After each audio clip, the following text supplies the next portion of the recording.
दोस्तों जय श्री राम। दोस्तों मैं प्रेम शंकर गुप्ता ऑफिशियली प्रेम की इस यूट्यूब चैनल में आपका स्वागत करता हूं।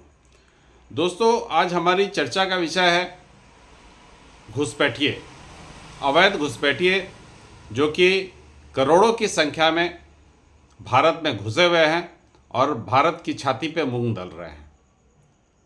दोस्तों जब चुनाव आते हैं तो भाजपा इस मुद्दे को उठाती है और चुनाव के बाद ये मुद्दा पूर्ण रूप से गायब हो जाता है।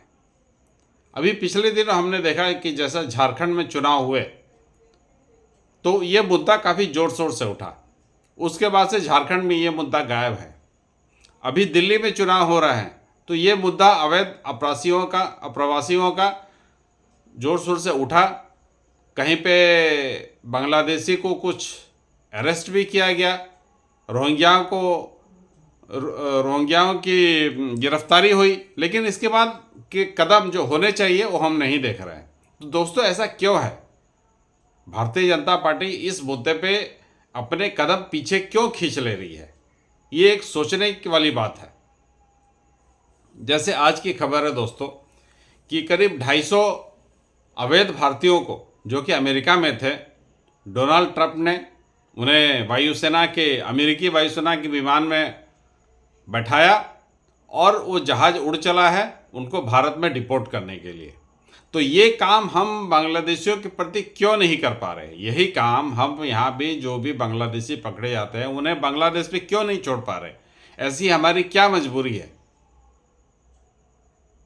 आज हम छिटपुट घटनाएं सुनते हैं कि कभी बॉम्बे में कुछ बांग्लादेशियों को पकड़ा गया, उन्हें डिटेंशन सेंटर में भेज दिया गया। दिल्ली में इसी तरह के उदाहरण सुनने को मिलते हैं। लखनऊ में भी छिटपुट खबरें, कहीं 2, 10, 15, 25, 45 इसी तरह की संख्या हमें देखने को मिलती है। लेकिन ये संख्या करोड़ों में है दोस्तों, और भाजपा सरकार, मोदी जी की सरकार इस मुद्दे पे अपने कदम बार बार एक कदम आगे बढ़ाती है, 5 कदम पीछे खींच लेती है। तो ऐसा क्यों है? हम डिपोर्ट क्यों नहीं कर पा रहे? बांग्लादेश को हम जबकि चावल भी देते हैं, बांग्लादेश को समय समय पर सहायता भी करते हैं, इसके बावजूद हम ऐसा क्यों नहीं कर पा रहे? क्या भाजपा भी मुस्लिम तुष्टीकरण के पीछे पड़ी हुई है?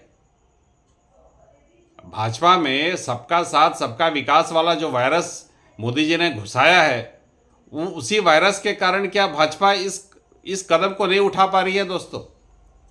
आज डोनाल्ड ट्रंप ने 20 तारीख को शपथ ली। आज 15 दिन के अंदर उन्होंने 250 भारतीयों को वापस भारत भेज दिया जो कि अवैध थे। और ये सूची कैसे बनाई गई थी? ये सूची भारत के जो अधिकारी हैं उनके साथ मिलकर सूची बनाई गई, उनको पकड़ा गया और पकड़ के उन्हें भारत भेज दिया गया। तो भारत ये काम बांग्लादेश के साथ क्यों नहीं कर पा रहा है दोस्तों?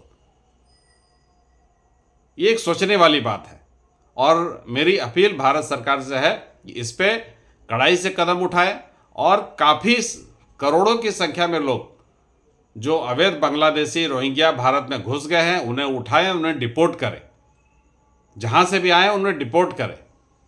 और ये हमारे आज कल एक रिपोर्ट है जेएनयू की जिसमें कहा गया कि यहाँ पे काफ़ी अवैध मुसलमान बस गए हैं और ये भारत की जो दिल्ली की इकोनॉमी को ख़राब कर रहे हैं।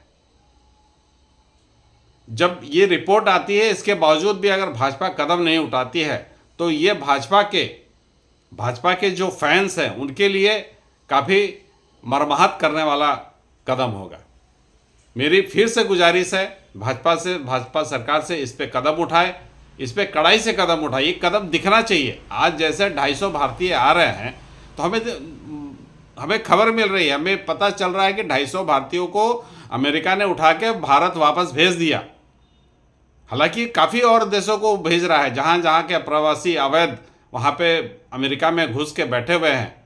मेक्सिको को कुछ लोगों को भेजा है, इसी तरह और भी कई देशों को जो अगल बगल के देश है जहाँ से अवैध लोग वहाँ पहुँचे हुए हैं उनको उठा के वो भेज रहा है।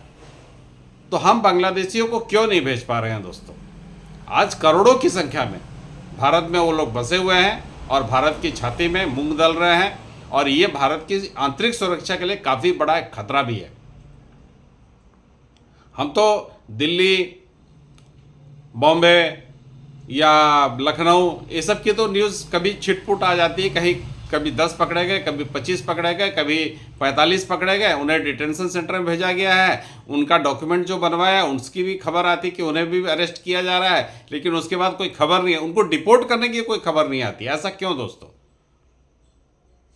करोड़ों, ये संख्या करोड़ों में है। अगर साल में आप 1 लाख भी डिपोर्ट करते हैं तो आपको 100 साल लगेंगे इनको डिपोर्ट करने में।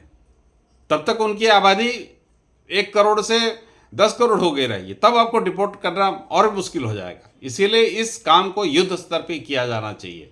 और बांग्लादेश को चूंकि भारत सहायता देता है, उनको चावल देता है, उनको पीने का पानी देता है, उनको तेल देता है, उनको बिजली देता है, तो बांग्लादेश से भारत ये काम आसानी से करवा सकता है। तो मेरी फिर से भाजपा सरकार से अपील है कि इस मुद्दे को गंभीरता से ले और उन्हें ये बांग्लादेशी अवैध घुसपैठिए जो भारत में बसे हुए हैं, इन्हें डिपोर्ट करने के लिए जो भी कदम उठाना है वो कड़ाई से उठाए। और एक बात मैं दोस्तों बताना चाहता हूँ, हमने तो दिल्ली, बॉम्बे या इधर की खबर सुन लेते हैं, लेकिन इसके अलावे छोटे छोटे शहरों में ये बांग्लादेशी घुसपैठिए बसे हुए हैं और आराम से जीवन यापन कर रहे हैं। इन्हें कोई चीज़ का, जितने छोटे छोटे काम है, कचरा बीनने का काम हो गया ये कर रहे हैं, ई रिक्शा चलाने का काम ये करते हैं, जो सिविल में जो मिस्त्री का काम, राजमिस्त्री वाला काम ये कर रहे हैं। इस तरह के जितने काम सस्ते, माने चूँकि सस्ता में अवेलेबल है इसलिए इनको एम्प्लॉयमेंट भी मिल जाता है, और ये छोटे छोटे शहरों में माने घुसे हुए हैं, तो उनको वहाँ से कैसे निकाला जाएगा? आपने दिल्ली से कुछ पकड़ लिए, बॉम्बे से कुछ पकड़ लिए, इसी में आपकी कर्तव्य की तीसरी नहीं हो जाती है, आपको वहाँ से भी उनको निकालना पड़ेगा। तो दोस्तों, मैं इस वीडियो के माध्यम से भारत सरकार से अपील करता हूँ, जैसे अमेरिका कदम उठा रहा है, आप भी इस पे युद्ध स्तर पर कड़ाई से कदम उठाएं, ताकि आपका जो वोट बैंक है वो बरकरार रहे आने वाले चुनाव में। इलेक्शन जब चुनाव आते हैं उस समय उस राज्य पे घुसपैठिए वाला मुद्दा उठता है, उसके बाद वो मुद्दा गायब हो जाता है। तो जिस तरह डोनाल्ड ट्रंप कदम उठा पा रहे हैं, आप क्यों नहीं उठा पा रहे हैं? कहीं ये मोदी सरकार की कमजोरी तो नहीं है? मोदी सरकार बहुत से क्षेत्र में काफ़ी अच्छा काम कर रही है, लेकिन ये घुसपैठिए वाले जो इशू है इस पे तो मुझे फेल होती हुई नज़र आ रही है। आप अपना विचार जरूर दें दोस्तों, आपके विचार काफ़ी महत्वपूर्ण रहते हैं मेरे लिए। फिलहाल दोस्तों इतना ही। जय श्री राम।